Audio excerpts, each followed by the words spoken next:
your business. We all depend more or less upon the public for our support.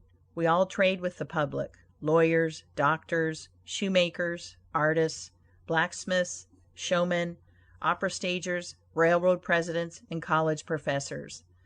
Those who deal with the public must be careful that their goods are valuable, that they are genuine, and will give satisfaction.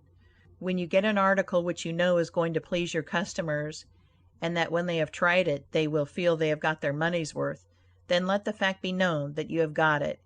Be careful to advertise it in some shape or other, because it is evident that if a man has ever so good an article for sale, and nobody knows it, it will bring him no return.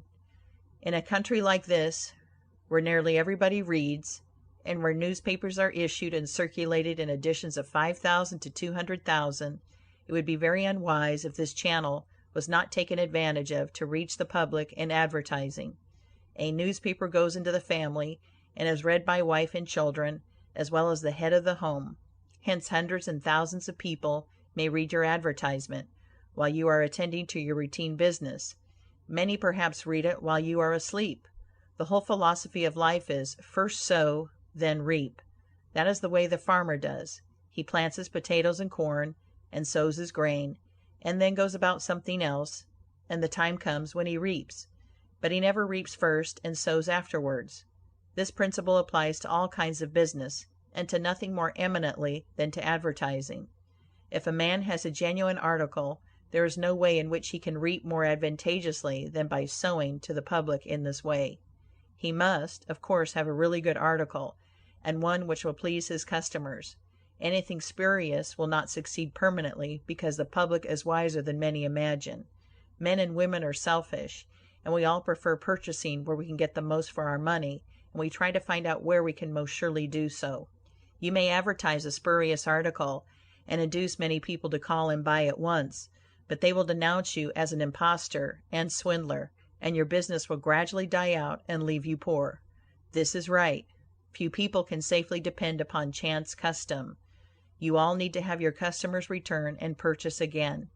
A man said to me, "I have tried advertising. It did not succeed. Yet I have a good article."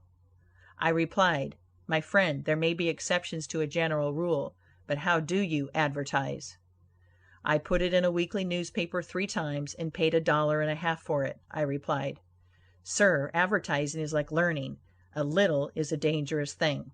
A French writer says that the reader of a newspaper does not see the first mention of an ordinary advertisement. The second insertion he sees, but does not read. The third insertion he reads. The fourth insertion he looks at the price. The fifth insertion he speaks of it to his wife. The sixth insertion he is ready to purchase, and the seventh insertion he purchases.